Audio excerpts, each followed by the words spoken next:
Main event of the evening.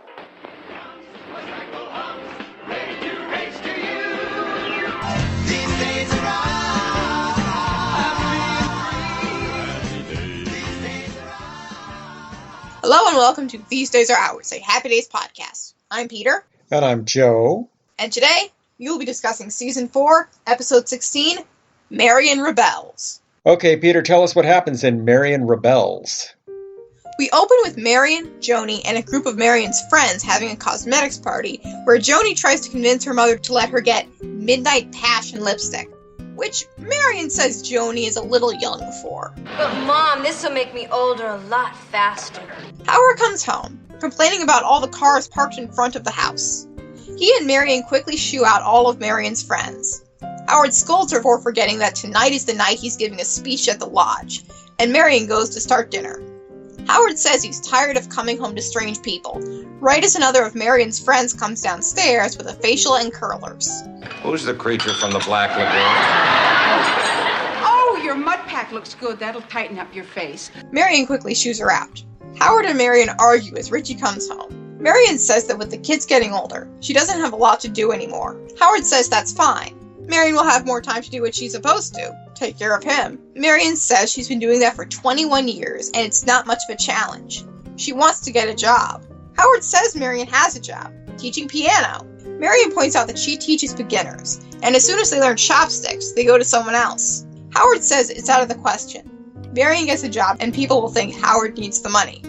He goes upstairs to wash up, not even noticing Richie. He then comes back downstairs wearing a collapsed leopard fez and scolds Richie for not saying hello when he comes home. What's the matter with you? Don't you say hello anymore when you come home? Hi, Dad. Marion says she wants a job. Howard tells her not to apply at a hat shop. Marion says his fez must have gotten mixed up with the clean laundry, and Howard calls her harebrained and complains about not having any dinner. Marion, furious, pulls out a cabbage, Your salad? a zucchini, Your vegetable? and a frozen steak from the fridge Your meat? Let it up! for Howard and storms out of the house. In his apartment, Fonzie's getting a back rub from a girl, Lorraine. When Marion knocks on the door, Fonzie lets her in and lets her cry on his shoulder. Marion says she wants to get a job, but college was 20 years ago, and she majored in archaeology, and Milwaukee doesn't have a lot of ruins. And most jobs these days only care if you can type. Fonzie assures her there are lots of jobs out there for her. You think so? I know so. Really? Who knows more about women than the farms? And a newly confident Marion leaves after kissing Fonzie on the cheek. A few days later, Richie arrives at Arnold's with a date, and Patsy and Ralph. They sit down at a messy table as Joni runs up to tell Richie something.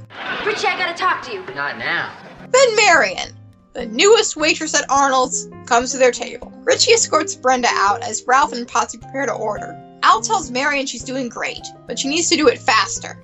Marion, who is busy and delighted by it, takes away some of the dirty dishes and goes. Richie rejoins his friends, who immediately ask why his mom's a waitress now. They figure out it was because of a fight, and Patsy assumes Howard wouldn't spring for alimony. Boy, is Howie a cheapo. Richie goes up to Marion and asks if Howard knows. Marion says she thought she'd wear her uniform home and see if Howard noticed. Richie asks why Marion is working here of all places, and Marion explains she was turned down 40 times and this was the only job she was qualified for. She goes back to work and takes Patsy's order. It's their usual: cheeseburgers, a large order of fries, and chocolate malts. Marion is disappointed that Richie and Joni will be spoiling their dinner. She's even making their favorite dessert. A big bowl of raisins? A big bowl of raisins. Ralph and Patsy excuse themselves from the table as Marion continues to chide Richie for filling up on garbage before dinner. Al isn't happy to hear Marion say garbage. It's one that they don't use in the restaurant business. Marion tells Al his menu is a disgrace. There's nothing wrong with the menu. It's got a little grease spot on ketchup, but the kids can still read it. Fried foods and greasy things. Does he know what it does to Joni's complexion? An embarrassed Joni leaves. Al tells Marion she's doing just fine and leaves as Marion takes away the last of the dirty dishes. Fonzie enters with Lorraine. Richie breaks the news that Marion is working at Arnold's now. Fonzie thinks it's great, although Patsy says it'll cramp his style. Fonzie asks, What style? Marion comes by Fonzie's table and tells Lorraine that Fonzie likes vegetables and milk. Lorraine orders a large cheeseburger with everything on it and a chocolate malt. Fonzie orders the same, with a side of relish. Marion reminds him that that's not good for him. He's getting those little ringies under his eyes again. He He went on 3 dates last night. He must be tired out. Lorraine, who was under the impression she and Fonzie were going steady this week, is displeased to hear this and leaves. I thought I was something special, Fonzie. Fonzie calls a meeting in his office. He, Richie, Potsy, Ralph, and Al congregate. Potsy says he doesn't care if Marion is Richie's mother. He's not tipping. Ralph and Richie start to argue about whether Richie's parents are splitting up. Fonzie stops them and says they can solve this problem. Joni rushes in and starts to say something. I think if you want to solve this problem, Before she admits she always wanted to see what the men's room was like. She excuses herself with a giggle. Fonzie says it's very cool that Mrs. C wants a job. It's just not cool that she's working here. Now one of them has to ask her to leave. Al says it can't be him. He's so good at firing people. I'm good at hiring people, but you can't be good at everything. Fonzie says it's up to Richie, who is horrified. How is he going to fire his own mother? Potsy says it's no big deal. His father fired him 3 times. Fonzie assures the nervous Richie that he doesn't have to fire her. Just make it so that she wants to quit. Richie still isn't sure. At least until another boy comes in with a note for Richie, saying he's been in there a long time and asking if everything is alright. Richie goes out to fire his mother. Richie, still nervous, tells Marion to sit down and take a break. If she thought today was busy, she should see it packed after a football game. Marion thinks it sounds fun. Plus, she's just happy to see more of Richie and Joni play a bigger part in their lives. Richie excuses himself to talk to Fonzie. Fonzie says to let Marion know that being here cramps Richie's style. Richie's not sure he can say that to his mother, but Fonzie says he's an honor student. He'll find a way. Richie walks up to his mother as she's telling a pair of customers she won't place their order. I'm just not going to order it for you. It's for your own good. Richie takes Marion aside and explains that different generations communicate differently, and when a member of his generation wants to communicate with a member of the opposite sex, while a member of the older generation is there. Marion asks if Richie is saying she's cramping his style. Richie admits that's more or less it. Marion tells Richie to just do what he normally does. Richie, after some more hemming and hawing, tells his mother she's fired. Marion initially thinks Richie's joking. After all, only Al can fire her. Richie says he was elected because Al is no good at firing. An embarrassed Al starts staring at the jukebox. Marion, still cheerful, says she'll finish her shift and goes back with some dishes. Fonzie tells Richie and Al how simple that was. From the back, Marion starts audibly sobbing. Fonzie admits, Now it gets complicated. well, after everyone else has left, Al tells Marion she can leave now. But since it's not closing time, Marion refuses to. So Al had better get back in the kitchen. Howard enters and sits near Marion as she's filling the napkin dispensers. Why are you doing this, Marion? Because kids use a lot of napkins. He says they have lots of fights, but they always make up. Marion says this fight was different. Howard asks, why here? And Marion says she had no other choice because she can't type. Today she was fired by her own son. She's a failure as a person. Howard assures her that's not true. She's been a wonderful mother and a beautiful wife, and he was a fool to not listen when she tried to help. And it's not like Marion wanted to be a waitress anyway. Marion says she wants to teach music, but she'd have to go back to school to get her teaching certificate, and she wouldn't have time to take care of Howard. Howard realizes it's important to her, and just asks that Marion find the time for the occasional pot roast. Every Sunday. With the little teeny potatoes. Marion has 3 minutes left before closing time, so she and Howard slow dance to a song on the jukebox. The next day, Howard comes home for lunch to ask Marion how music school went. She's fully enrolled, and Howard starts getting frisky with her, but then Richie and Joni also come home for lunch. Recognizing their interruption, they leave, and Marion and Howard realize their kids are getting older and wiser. Thank you so much, Peter. That was Marion Rebels, which first aired back on February 1st, 1977. Happy Days was a lead into another classic, Laverne and Shirley that night, in which the girls are laid off from the brewery and have to get jobs as taxi dancers. CBS had another episode of its news magazine Who's Who, and on NBC a new Baa Black Sheep featured a guest appearance by wacky character actor Kenneth Mars. Following in his grandfather's footsteps. What? Following in his grandfather's footsteps. Footsteps. I think... Marion Rebels was directed by the one and only Jerry Paris, and it was written by Dixie Brown Grossman. Dixie was only the 4th credited female writer on the show, following Peggy Elliott, Tiffany York, and Yvette Weinberger, but she was the first to get a solo screenwriting credit. Dixie had a brief but memorable career writing sitcoms in the 1970s. She worked on The Jeffersons, Three's Company, and All in the Family. Today she's in her 80s, retired, and living in West Hill, California.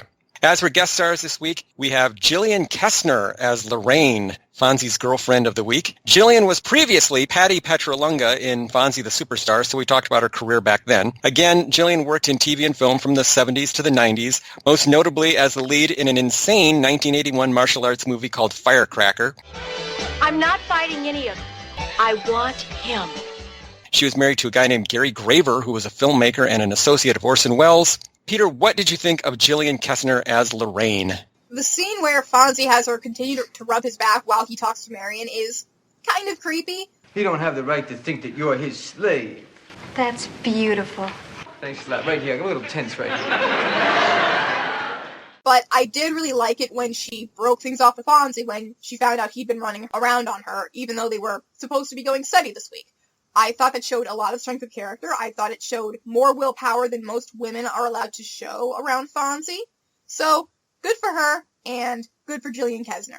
Gillian was able to show a little bit more backbone than Fonzie's girlfriends are often allowed on the show. The first scene where she's rubbing his back, I think, is used as a joke at Fonzie's expense. He's being actually very sympathetic to Marion and her problems, and yet he's being hypocritical because he's treating his girlfriend like a servant at the same time. Yeah, Fonzie's got his own issues with women. He does. It's nice that he treats Marion well, but he should treat other women well in his life. I will also say that I like Gillian's barrettes that she wears in her hair throughout this episode. Yeah, I thought that was a cool touch. I don't know if it was very 50s, it looked very 70s, but oh well. We also have Patricia Wilson as Paulette Barker. She's the Galaxy Cosmetics lady. And this is our new addition to the Galaxy Cosmetics lipstick line. Patricia is a prolific TV and film actress. She was most active in the 70s and 80s. She was previously Mrs. Ellis in the episode Open House. She was the one with the creepy little daughter who said to Joni, "Do you have your broom?" Do you remember that lady? I think so. Remember the kid who was always making Joni pretend to be her maid? Oh, yeah. Okay, that was her mom in that episode. Oh. Her other TV credits include Love American Style, The Mary Tyler Moore Show, Starsky and Hutch, The Facts of Life, and Newhart, and much, much more. Her movies include A League of Their Own, which was directed by Penny Marshall, and the Eddie Murphy remake of The Nutty Professor. Did Patricia Wilson as Paulette Barker make any impression on you at all? She did not. I'm sorry. It took me a while to figure out who she even was in this episode, because it just says at the end, with Patricia Wilson as Paulette Barker. And I was like, who's Paulette Barker? And I thought maybe for a second it was Richie has a girlfriend in the middle of the episode. I think they call her Linda first, but then they call her Brenda. Or maybe I just misheard one of the times. I heard Brenda both times, but it's definitely not Patricia Wilson. The one thing I can say about her is that she wears a really bright blue outfit in the opening scene. She looks like a very nice saleswoman. That was what I remembered about her. As for songs this week, nothing special. We had Que Sera Sera by Doris Day, Who's Sorry Now by Connie Francis, and Mona Lisa by Nat King Cole, actually Ike Cole. All that's been used before. As for cultural and historical references for the week, Howard mentions plasticware sales. Plasticware sales, rummage garage sales. I am tired of coming home and finding strange people in my house. Presumably, this is a fictionalized version of Tupperware parties. According to the Encyclopedia Bad Taste, the Tupperware empire began in 1945 with a 7-ounce bathroom tumbler invented by chemist Earl Silas Tupper of Farnhamsville, Massachusetts. But his Tupperware did not sell well in the stores. So in 1946, Earl came up with the idea of Tupperware parties, in which a local representative would sell Tupperware items to neighbors in events hosted in suburban homes, and that worked. Now that model is used to sell all kinds of stuff like jewelry and makeup, and even marital aids are actually sold through these kinds of parties. I don't know. To me, that kind of marketing always seems a little creepy. I wouldn't want to go over to somebody's house and have them try and sell me stuff. But most of what I know about Tupperware parties comes from the podcast The Dream, which the first season was all about multi-level marketing. And honestly, now that I bring that up, I kind of want an episode where Marion joins an MLM. I know it would be anachronistic because it's the 1950s, but come on. Howard mentions The Creature from the Black Lagoon. That's a classic 1954 horror film from Universal, directed by Jack Arnold and starring Richard Carlson and Julie Adams. It's about a half-man, half-fish creature living in the Amazonian jungle and what happens when a group of nosy scientists tries to capture him and take him back to America.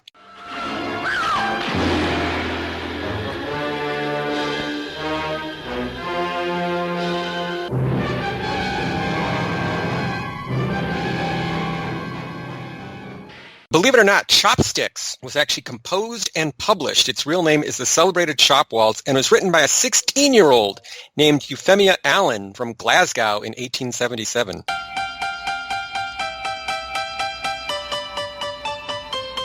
Hey, Look at little Darwin. Look at him go. Look at him go. Oh, baby. Amelia Earhart was the famed female aviator, or aviatrix, if you will, from Kansas, who in 1932 became the first woman to fly solo over the Atlantic Ocean. She disappeared in 1939 while attempting to fly around the world. And yes, she could type. Examples of her typed letters, including one to FDR, still exist. So we're 1 for 1 on whether these famous women could actually type. Margaret Truman, we've also discussed before. She was the daughter of President Harry S. Truman. After her operatic singing career, she became a writer. And since she's best known as the author of many mystery novels, I'm guessing that she too could type. Betty Crocker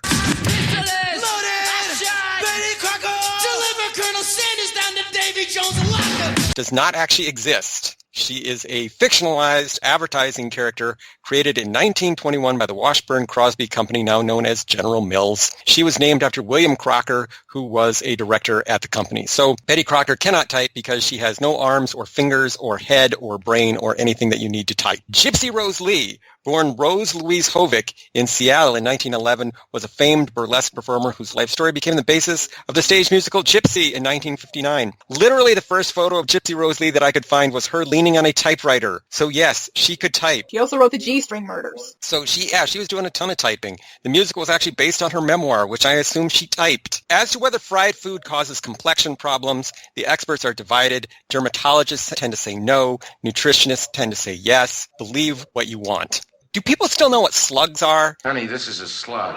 They're counterfeit coins that are used in vending machines, parking meters, and other coin-operated devices. Do people actually still do that? I don't think they do. If you go to the trouble of making the fake coin to put in the coin-operated machine, you might as well just put a real coin in there because you've obviously put some sort of effort into making it. Throughout this episode, Joni consistently wears a Peter Pan collar on 3 different outfits. This style goes back to a 1905 production of the play Peter and Wendy, starring an actress named Maude Adams, not the James Bond actress Maude Adams.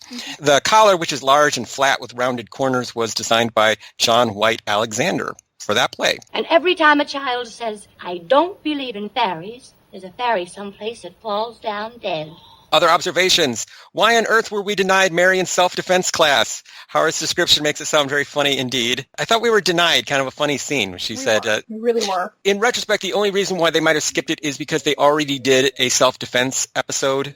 Yeah, but we deserved an opening where Howard got beaten up by a policewoman. That would have been so much funnier than the cosmetics party to me. Did the Galaxy Cosmetics lady just leave all her samples at the Cunningham house, or am I misreading this? Maybe she did. Maybe Marion is going to, take advantage of that and start her own cosmetics business. Like Breaking Bad, but with makeup. Could she make her own cosmetics after she runs out of her supplies? I don't know. Depends on what her background in chemistry is, I suppose. But the way that these selling parties work is that the saleswoman gets a hostess in another house to host the party at her place. So obviously Marion is hosting the party, but she's not the sales lady. So maybe as her compensation, she just gets a bunch of free makeup because the makeup that they're demonstrating, they just leave on the dining room table. Okay, so Howard and Marion have been together 21 years, which means they probably dated in the late 30s. That fits the timeline. I was going to say that they'd been married 21 years, but we're going to soon find out that that is not true. This time, when Howard declares that Marion getting a job is out of the question, the audience can be heard jeering and yelling, uh-oh. Oh, now listen, we have been over this job business a million times, and we decided that it's out of the question.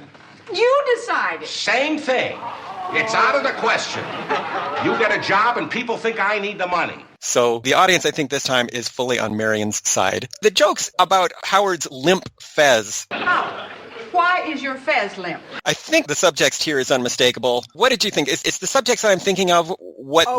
It's definitely that. Okay, so they're getting away with it in the 1977 way. I do think it's kind of nice that what makes Howard's fez limp, what metaphorically emasculates him, is that he's not listening to his wife, he's not being supportive, he's not letting her work outside the home. Or it's possible that it's just, the joke is that he's not getting laid. I thought it was a good joke anyway, and a good visual metaphor of having him have the limp fez literally on his head. I thought it was interesting that when Marion is in crisis, she immediately goes to Fonzie. It was nice continuity, remembering that Howard and Marion met in college and that she was studying archaeology at the time. So that is all canon. I doubt it will ever come up again, but it's good to know that Richie's favorite dessert is a big bowl of raisins. That was delightful.